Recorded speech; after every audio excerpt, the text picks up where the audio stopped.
So this is Roxy. We're going to give you a little guided tour so you can see how we've survived for 4 months in a van.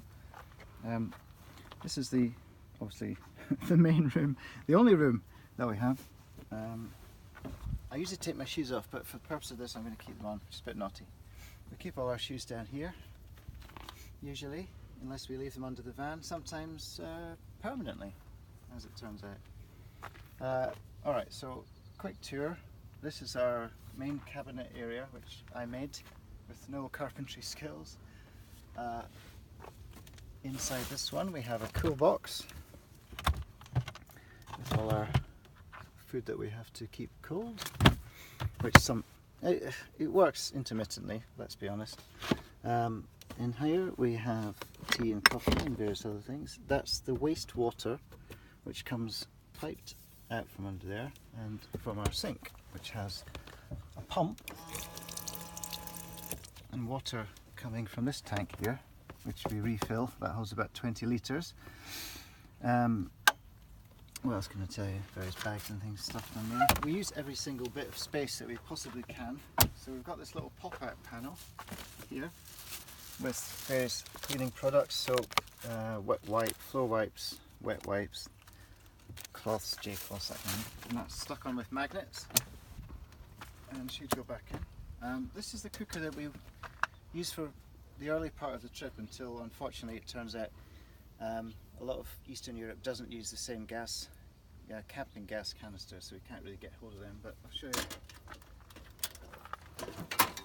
It folds up, and then we've got our 2 gas rings there, and when this is out, when it's not stuffed with cleaning products, we actually have a grill that we can use as well. The gas is back here. You can just see it there. It's a gas cylinder that we used to use. Unfortunately, we can't use that at the moment, as I say, because they're not available in countries that we've been in recently. So, instead of that, we've got our little backup, which is 2 little fold-out camping stoves. I'll very quickly show you this if I can get it open. It's very cute. Quite difficult to get out at times. Yeah, it's basically folds out like this and screws on to the top of these, and then we can cook wherever we want.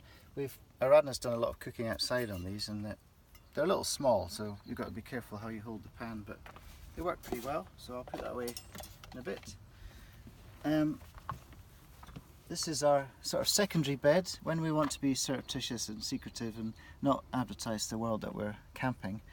We sleep downstairs, and I think I won't pull all the way out, but I'll show you. Basically there's this locking mechanism here, and then it just kind of starts coming out like that and folds down to about here. When we do that, we have to be careful, because basically if you want a cup of tea in the morning, you can't get access to anything here when that's out. So we've got to make sure we've got our tea bags, milk, cups and everything ready on the counter. Because without tea, Aradhna doesn't function. I don't function very well either. Anyway, so next, I'll show you very briefly. Oh, my pride and joy is the baskets. Just held on with homemade hooks made from coat hangers, wire coat hangers, chopped out with a wire cutter. And those have, got our salt and pepper cups, plates, fruit and nuts for breakfast, tin foil, spatula, etc., bowls, stuff like that. And we keep some things on the counter. We try not to get this too cluttered, but inevitably ends up with a lot of fruit and, for some reason, hand wash and garlic. This is one of Aradhna's favourite things, which is our spice rack, which she carefully filled from home with all sorts of lovely things, and we like the colour. We've got these non-stick matting in various places, so that basically we can drive with the kettle just there, even if it's full, because it's not going anywhere. Right, next, cutlery drawer. Homemade. Took a bloody long time to figure this one out, so pardon the language. Underneath we have what we call the cupboard of doom. The reason for that, the reason for us calling it that, is because It's a bit chaotic, but it's got all our dried food, cereal, snacks, some cans and stuff down there. And further over, I can get this back. Yep, there we go. It all pops in magnets, basically, most of it. Oh, on this side you'll see some controls here. At the moment USBs aren't working, but that would normally give us access to these USB charging ports, and we'll get that fixed eventually. And this is the button for to switch on briefly, the fridge, the cool box, which at the moment is, if I leave that on, that's being powered from the leisure battery, which is just a little bit disappointing. But we can also charge it from one of these sockets, which is linked to the electrical hookup, which I'll show you in a bit. So we've got 240 volt out of that potentially, and then we've got an adapter if we want more sockets. But we can only use that when we go to a campsite and we have access to mains power. So further over in the cabinet we have what we call the entertainment cupboard, although it contains other things like my wash bag and specs, books, some games, that kind of thing. And underneath, slightly fiddly this one, is where we keep all our linen. So we've got towels, sheets, that kind of thing. And this amazing device, which is Bright Sounds, which is a all-in-one. This is like a lamp. It's a MP3 speaker, very good, handy thing. Bluetooth speaker. Sorry. Anyway, I shall put that on later because that's quite tough to get back in. Right, the roof next. So first of all, there's a trap door if you just want to sort of poke your head in. But if you want to open it properly, which will help in order to be able to see what's going on in there.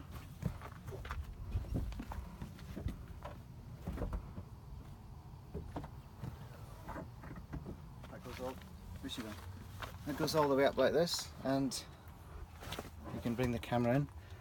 So we sleep up here. If you pull that down, let's see if we can do this. Alright, so this comes down basically, and then when it's really hot we sleep in here. We've got a skylight, this unzips,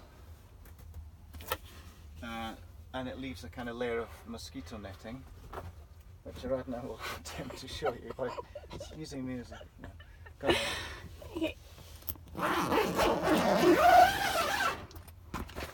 Yeah, so you can have a lovely view and lots of fresh air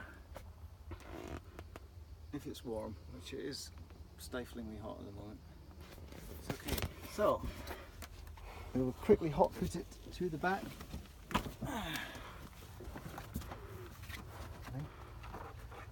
It's got to get into her shoes. You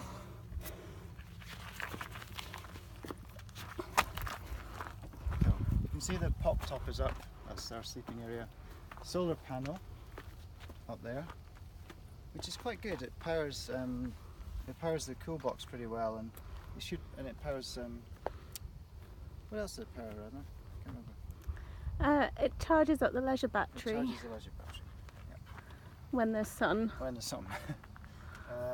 That's where Aradhna's bike is kept. But this can still be raised with the bike on with a bit of difficulty. I have to be careful I don't smash the solar panel. And under here, you'll see, this is where we keep our bedding, the back of the chair. We've got a couple of fold-out, these are amazing, they're just like £10 from Tesco, they're fold-out chairs. This is a fantastic thing, which I think you've probably seen already in use or photographed. This is the pop-up shower tent. Underneath that we have dried food and flour and rice and all sorts of nice things, and no longer the world's greatest collection of instant noodles, because we've eaten a lot of them. I keep my running shoes in there, and a sleeping bag for guests if we have any, and various other things which we don't need to go into. I don't even know what it is. Oh, more running shoes. Oil for Roxy, she gets a bit thirsty after 4,000 or 5,000 miles on the road. This is jammed. This is the fold-out table for cooking on, which is great. This is fallen off the front. Normally that's there, and that's what we call the technology cupboard. That's got laptops and drives, all sorts of things. We don't really use much of that at the moment because we're on holiday, but anything we needed for running the Orient, the technological side of it, is there. This is the counter showing how much energy is being produced from the solar panel, and it's got one out to the leisure battery and one, although it says lights, that's actually going to the fridge to power the cool box. That's the load. Yeah, it's a load that would go to the fridge. That does go to the fridge. It does go to the fridge. Aradhna understands these things more than I do. And here we have our fuse box, which we've never had to deal with. Did it once trip? I think it may have. No, that's for the electric hookup. So yeah, it's for the we hookup. only use one of them. Yeah, so it's The other one really would be for a charger. ever going to be a problem because the mains supplies tend to be fairly good. Speaking of electrical hookups, we've got a bag of cables there, and then this is the actual hookup itself with the 3 pins. Because different countries use different kinds of plugs, we've got the adapters for that in there, and we've got a polarity checker, which is the little plug which is in there, which tells us if we need to put an adapter in that reverses the positive and neutral terminals, as far as I understand it. That's probably it, really. Can you think of anything? Oh, I haven't shown Inverter. the fairy lights. Well, not fairy lights. I want to show you the lights because I haven't put them on. So I'm going to just lay this flat so I can and the inverter. Right, we're going to go back into the van carefully. This is a bit where you have to make sure you don't damage yourself or the vehicle. Yep. Right. Do you think you didn't show it? This is an inverter that converts 12 volt to 240 from the leisure battery. The problem is the leisure battery doesn't seem to hold its charge very well, so this doesn't work as well as we had hoped. Well, we'll try and do something about that, possibly by changing the leisure battery. But it should in theory be quite handy. And this little thing here, which you plug into your 240 supply to find out if you need to use the polarity reversing gizmo. So if you've got 3 lights on, it's fine. Anything else, you need to do something or not use the electricity. Oh, and one of our favourite little things is these lights that Aradhna put in on a dimmer. Yay! So it goes from being incredibly bright to sort of being mood lighting level. There you go.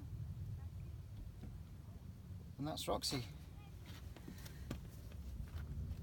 Aradhna's miming something, but I don't know what she's saying. Oh, the front! The whole front, yes. Yeah, this is like the dark heart secret bit that we don't. We have our clothes in one box each, so that's Aradhna's, that's mine. As you can see, these boxes have had quite a lot of abuse, and mostly from me, so I just stuck together with tape. On top of mine this is called the isolation box. That has all my nasty, sweaty running clothes and other clothes that are ready for washing that we don't want to stink up the van. Here's the box that we put all the recycling in, because we try and recycle everything we can: plastic, glass, paper and metal. That's the bucket for our lovely bucket baths with sponge, and that's the trowel. That's the trowel for when we need to go to the loo and there's nothing sensible in the vicinity. Other things we keep in the front are sort of documents. It's like a massive folder for the trip with all the maps and everything in it. And Aradhna's wash bag. And there's another rucksack there which has a laptop and various other bits of camera equipment in it. And that inside there is a jacket that we put over the front of Roxy when we were sleeping downstairs and want privacy. And that's my running rucksack, currently defunct. I think that's it. I've got anything. Could open the engine, but that's another thing. That's a whole different video, I think. So I think, you know, this is our little home from home, and we've been in this for 4 months, and we will be in it for a total of 5 months.